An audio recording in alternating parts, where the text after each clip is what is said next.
Assalamualaikum warahmatullahi wabarakatuh. Saya dari VOI dengan NIM 85894963. Sekarang saya akan melakukan praktikum IPA di SD modul 3 makanan KP2 uji makanan. Adapun tujuan dari praktikum kali ini yaitu mengidentifikasi makanan yang mengandung protein, karbohidrat, dan lemak. Bahan makanan untuk menguji karbohidrat ada tahu putih, terigu, telur rebus, nasi, apel, pisang, margarin, kentang, gula, dan biskuit. Sebagai penguji kandungan, kita menggunakan betadin. Untuk proses, kita lumatkan terlebih dahulu bahan makanan yang akan diuji. Setelah selesai dilumatkan, kita beri 3 tetes betadin ke masing-masing bahan makanan. Untuk yang pertama, pisang, apel, nasi, telur rebus, tahu putih, margarin, biskuit, tepung terigu, gula pasir, dan yang terakhir kentang. Jika warna makanan berubah menjadi ungu, dapat dipastikan mengandung karbohidrat. Bahan makanan yang berubah warna yaitu nasi, biskuit, tepung terigu, dan kentang. Jadi, dapat dipastikan bahwa keempat makanan tersebut mengandung karbohidrat. Selanjutnya, kita akan melakukan uji lemak pada beberapa bahan makanan yang digunakan, yaitu singkong, kacang, wortel, pepaya, air, biji jagung, santan, seledri, margarin, minyak goreng, kemiri, susu. Sebelum mulai, kita siapkan kertas coklat berukuran 10 x 10 cm sebanyak 12 lembar. Langkah pertama, teteskan minyak menggunakan pipet ke salah satu kertas coklat.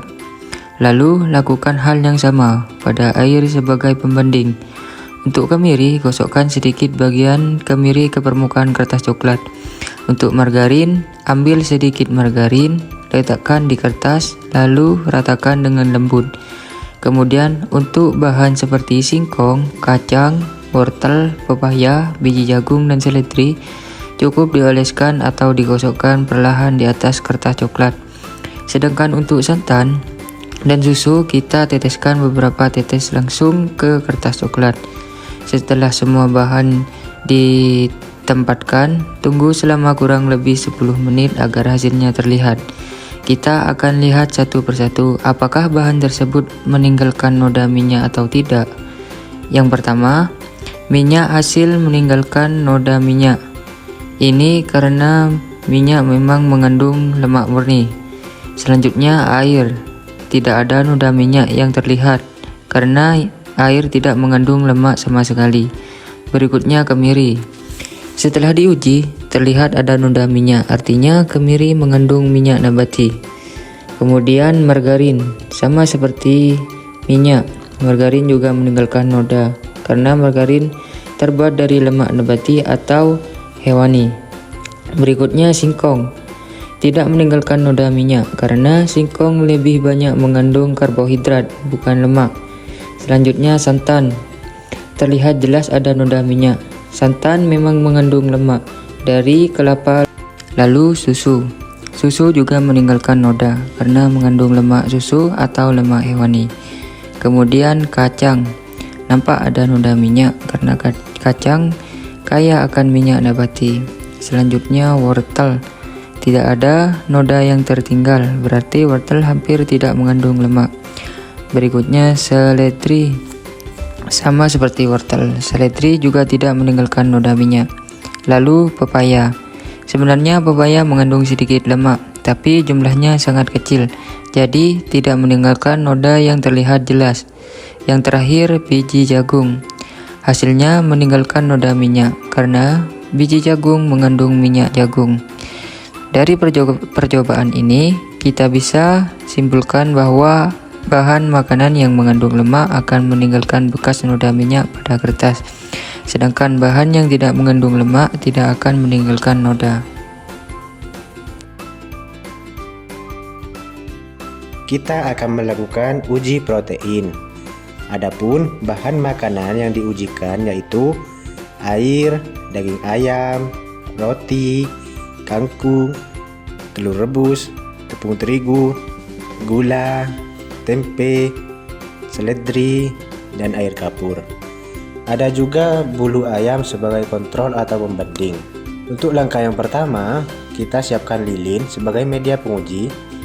Kemudian kita bakar bulu ayam terlebih dahulu, lalu kita cium aroma dari bulu ayam. Selanjutnya, kita bakar bahan makanan yang kita siapkan tadi dengan cara yang sama dengan bulu ayam. Jika aroma bahan makanan sama atau mirip dengan aroma bakar bulu ayam, maka dapat dipastikan bahan tersebut mengandung protein. Setelah dilakukan pengujian, bahan makanan yang mengandung protein yaitu ada daging ayam, telur, roti, kangkung, dan tempe.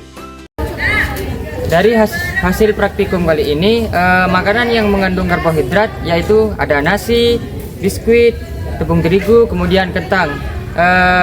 Untuk makanan yang berlemak yaitu ada minyak, terus kemiri, margarin, santan, susu, kacang tanah, pepaya, kemudian biji jagung. Yang terakhir yaitu yang mengandung protein. Yang pertama ada bulu ayam untuk kontrol. Yang kedua ada daging ayam. Yang ketiga telur, kemudian roti, kangkung, yang terakhir tempe. Kesimpulan dari praktikum kali ini yaitu kita dapat mengetahui bahwasanya makanan apa saja yang dapat mengandung protein, karbohidrat, dan lemak. Sekian dari saya. Assalamualaikum warahmatullahi wabarakatuh.